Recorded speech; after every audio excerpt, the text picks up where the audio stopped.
What a week it has been for big money deals and contract extensions in the National Football League during the offseason. That's how things often happen. When you have a reason to be on a practice field when the guys are back together, that's what leads to deals getting done. Mandatory minicamp going around this week in the National Football League. And yesterday, another market is reset. Not to the tune of $35 million per year, but hey, close to 20 for a running back, but not really just a running back. Christian McCaffrey, Mr. Do-It-All. 2-year, $38 million contract extension with the San Francisco 49ers. That's $19 million per year, making him once again the highest paid running back in the National Football League. In fact, the only running back in the NFL DRS that makes north of $15 million, and that's $19 million on an annual average basis.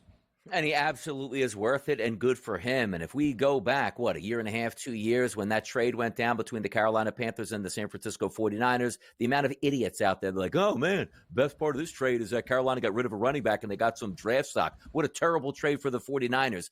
Since when is it terrible to get one of the best players in football added to your team? And he's been worth his weight in gold since he got to San Francisco. Has it equated to a championship? Not necessarily. Did he fumble in the Super Bowl in a key moment early in that game where you could have taken control? Yes, he did. But he is an absolutely outrageous running back who, when you are looking in the fall for guys like, hey, who do I bet on a Sunday to score a touchdown? It's Christian McCaffrey. Who am I betting to go over 100 yards? It's Christian McCaffrey. Take care of your best players. They will take care of you. Now, if you're looking from hey, maybe that's smart business and he's been hurt in the past and eventually he's going to get hurt again. If you're playing that theory, then good luck to you at this point. But those same people playing that theory out were the same ones that told you it was a terrible trade and how big Carolina won that trade over San Francisco. This guy is one of the best football players in the game, still in his prime. Pay the man, keep him happy, move it forward. It's all about value, right? You're not going to pay Christian McCaffrey quarterback numbers. He's not going to make $45 million a year. Nobody is getting to 40, at least at this current stage, that is a non-quarterback around the National Football League. And it's still only $19 million, but for a running back, it is worth the investment into Christian McCaffrey because he's not just somebody that can run the football. He does everything with the football. Look at these numbers. I mean, truly look at the numbers in the 27 games he has played with the 49ers since being traded for midway through the 2022 NFL campaign. More than 2,200 rushing yards, more than 1,000 receiving yards, 31 total touchdowns. It included a 17-game streak of finding pay dirt as well, tying a record set back in the mid-60s in the National Football League. As Donnie said, as he shared yesterday on social media, yes, he is the highest paid running back in the National Football League, but he is worth every single penny. And Christian McCaffrey gets rewarded. DRS, as we look at the running back conversation elsewhere, second highest paid RB entering 2024, that's Alvin Kamara at $15 million per year with New Orleans. Third highest paid, that's Jonathan Taylor with Indianapolis at about $14 million per year. We talked about Justin Jefferson resetting the wide receiver market and who might be next, who might be on the come up. Listen, nobody's getting close to the number Christian McCaffrey set in the running back market yesterday.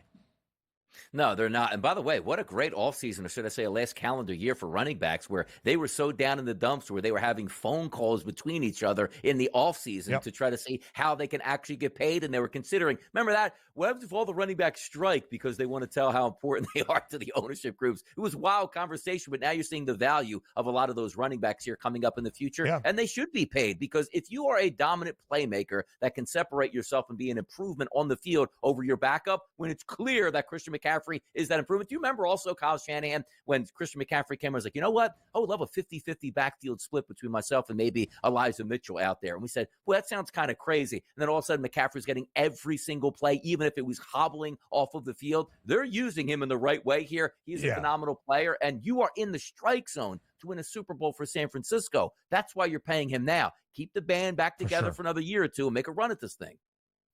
And we'll talk about the Niners in just a second, but just thinking of other running backs in the National Football League. Saquon Barkley, more than $12.5 million with the deal with Philadelphia. Josh Jacobs got $12 million with the Green Bay Packers this offseason. Again, all relative, but the numbers are on the rise, at least for running backs slightly in terms of agreeing to those new deals or contract extensions around the National Football League. Zach Robinson, new offensive coordinator in Atlanta from the Sean McVay tree. Sean McVay, Kyle Shanahan, of course, best friends, worked together in Washington under the Mike Shanahan offensive type of system. Bijan Robinson saying during mandatory minicamp for the Falcons that Zach Robinson is using him like Christian McCaffrey for this Dirty Birds offense that should be very, very explosive in 2024. Just a couple of things to keep in mind. Now, Donnie, you talked about San Francisco. You are in that Super Bowl window, and according to the odds makers, the 49ers not just in the window with a chance to contend,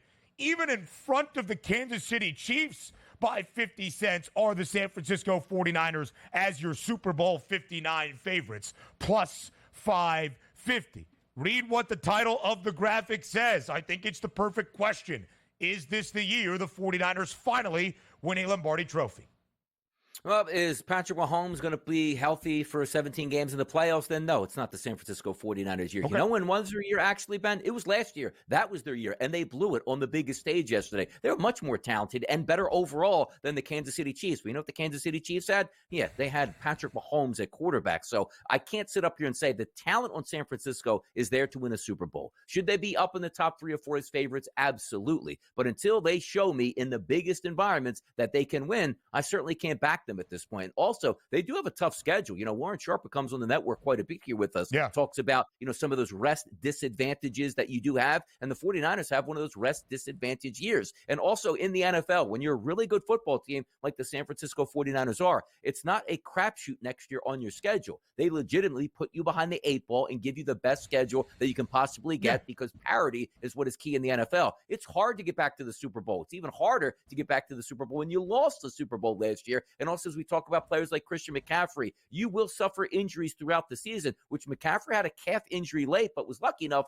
that the Eagles imploded where they'd have to play him down the stretch in games that would have actually meant something so they can clinch that number 1 overall seed. A lot went right for the Niners last year, and they didn't get it done. So I'm going to bet against them this year. And I'm not betting against them having a bad season like under 500. I just don't think they're going to win the Super Bowl.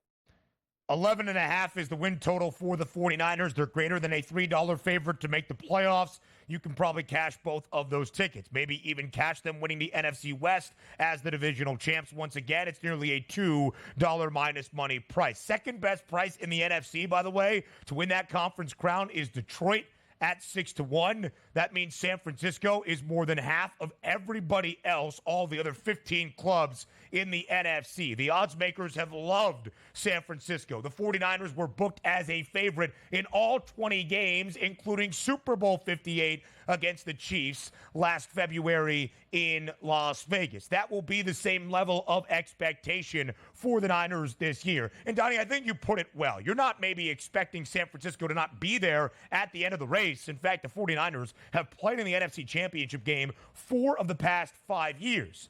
And it's not the same thing because they have been there a few other times. But the Niners last won a Super Bowl championship in 1994. Now, 3 decades ago. They have reached the NFC title game 8 different times since 1994, played in 3 Super Bowls, and they have yet to win another Super Bowl championship.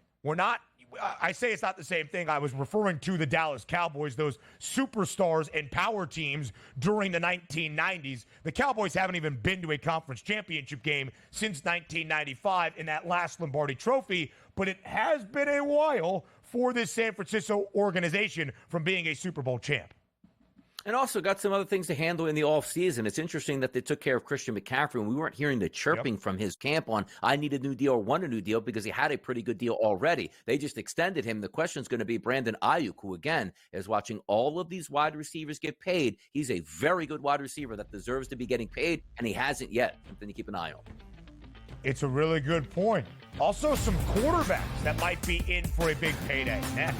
So, It's the point in the offseason as we approach the summer months where NFL teams get back in the facilities, first for OTAs, now mandatory minicamp, that we start to see a flurry of contract moves and contract extensions for those big names around the National Football League. We have talked wide receivers. Justin Jefferson resetting the market earlier this week, $35 million per year. Christian McCaffrey, now the highest paid running back in the National Football League once again, $19 million per year. You want numbers that are even more astronomical than that? Let's talk the quarterback position. Donnie, in my estimation, there's a group of 4 quarterbacks that are in line for a big payday at a point this offseason. Dak Prescott with the Dallas Cowboys. Jordan Love with the Green Bay Packers. Trevor Lawrence with the Jacksonville Jaguars. And Tua Tagovailoa with the Miami Dolphins. Here is Tua at mandatory minicamp in Miami speaking about his contract situation with the Fins. Well, I'll tell you one thing. The market is the market. If we didn't have a market, then none of that would matter. It'd just be an organizational thing, you know? Didn't matter if that guy got paid that because it's up to the organization. So that's what I would say. The market is the market. That's it. Are you confident that a deal will get done before training camp? I'm confident that a deal would get done. But then again, it's not in my control. You know, it's really up to both sides meeting in the middle with this. I mean, that's some highbrow stuff out of Tua Tagovailoa. The market is the market. If we didn't have a market, these things would not get done. That's Mike Tomlin-esque. The standard is the standard. But Tua is right. The market for quarterbacks is robust, and thus, because of how high paid the quarterback position is and continues to be in the National Football League, Tua is in for a big payday. When exactly, DRS, do you expect that contract extension between the Dolphins and Tua Tagovailoa to come this offseason? By the way, here's what I took out of that quick interview right there post-practice was he's clearly a huge Florida Panthers fan. I mean, dropping in the organization at the right time at this point. I mean, this guy's clearly hockeyed up at this point. But having said that, and who knows, maybe Tua will be at some of those games in Sunrise. He's the trickiest contract because I've said this. I mean, again, we can bang on Daniel Jones all the time because it's just a lot of fun. Like, worst contract ever, never should have gotten it. You know me. I usually back the players in this situation because they're right. When everybody in the same boat as them is getting paid, they feel the right that they should be paid as well. And the going rate for a starting quarterback, the bottom is Daniel Jones right now. And if everybody's getting paid higher and higher, the sooner you sign these guys, the better, because the next bar is going to be cleared by the player that didn't get signed before him. But having said that, the reason why I'm having such a tough time with Tua is last year he did show us a lot. And I don't mean just being on the field and throwing touchdown passes, just being on the field itself. Because we didn't think he'd be able to make it through a full season with those concussion issues. Now, the question is typically like, hey, if you have a surgically repaired shoulder or you tore the Achilles or you tore your ACL, sometimes you can say to yourself, well, that's just a little bit of bad luck in some of the hits I took. But a concussion can certainly appear at any time and just derail your entire season. So I understand why the Miami Dolphins basically said last year, hey, kid, you got to go through this season and show us that you can be healthy. And he did make it healthy. Like, I wonder if he can do this again, because as he's saying, hey, I'm going to get a deal done before training camp, then he's not getting a deal. It's like, okay, let's go 1 year, $22 million guaranteed and prove it. That's not going to be the case. This is going to be 4 years, a few $100 million, and a lot of guaranteed bonus money here. And that's the tough part about it. If Tua didn't have any concussion issues, absolutely, he would have already been paid already. But at this point right now, this is so tricky because I want to say, yes, pay the guy because it's going to save you money. But boy, oh boy, if you give a quarterback long-term guaranteed money and he can't stay on the field, not because his ankle hurts or he gets an Achilles injury, but because he has concussion issues, 1 or 2 more of those, men, he doesn't play anymore. And you're on the hook for that for the next 3 to 4 years. So I do believe Tua Tagovailoa is going to get his deal. Right now, there are 5 quarterbacks in the National Football League that make more than $50 million. All 5 of those quarterbacks have signed a contract extension either last offseason or like Jared Goff did this offseason, to the tune of being the second highest paid QB in the NFL at $53 million per year. What exactly then is the investment financially into Tua Tagovailoa? There is no doubt, DRS, that Tua Tagovailoa can put up the stats in this Mike McDaniel and explosive Miami offense with Tyreek Hill and Jalen Waddle, who, by the way, Waddle extended just last week as well at the wide receiver position. Health is always a concern. And you might be saying, well, what about Joe Burrow? who got paid a big contract extension last year, missed most of his rookie campaign, has dealt with injuries throughout his NFL career. You're correct. But head injury is still the biggest uncertainty that we know in all of sports, especially in the National Football League. It is an extra layer beyond like, hey, this guy's got the bum knee that we hope he can have offseason surgery and come back. Last year, Tua fully healthy and looked fantastic. But I think there's also the further argument for Miami in terms of, are the Dolphins a true contender to win an AFC championship, to win a Super Bowl? Last year, DRS, 7 games booked as a dog for the Fins, 1-6 against the number, not covering by an average margin of nearly 14 points per game. They beat up on the bad teams on their schedule that were at 500 or below. But against those winning teams, Miami left a lot to be desired. That included Tua Tagovailoa. And also lost a lot of beef on defense coming into the season. So you're going to be over-reliant possibly on that offense. And rightfully so. They're an offensive team. Tua, Raheem Mostert, Tyreek Hill, Jalen Waddle, and also Odell Beckham Jr., who stole a lot of money from Baltimore. But he can be your third guy that's like, hey, man, you've made some big plays in the past. If you can stay healthy, he can be a productive part of that team. So they will be relying on offense. And also, sometimes it just gets back to this, Ben. What was your B plan for the Miami Dolphins and Tua Tagovailoa? To make him upset, to make him angry, to make him maybe hold out from training camp, which typically quarterbacks don't do, even if they're the starters, because they usually get paid at that point? Are they going to be like, we got Mike White, we got Skylar Thompson here, we're going to be just fine if Tua wants to hold out? He actually is in a power position right now where he should be getting paid, probably will be getting paid, and needs to get paid because the Dolphins can't play hardball at this point. The Dolphins win total for this season, 9.5. The over has the juice. They are favored to make the postseason at -138 in a competitive AFC. The AFC East, with a healthy Aaron Rodgers, should be more competitive this year as well. Again, the 5 quarterbacks that make $50 million plus in the NFL: Joe Burrow, Jared Goff, Justin Herbert, Lamar Jackson, Jalen Hurts. Does Tua Tagovailoa etch his name in the $50 million club? That's what we will see.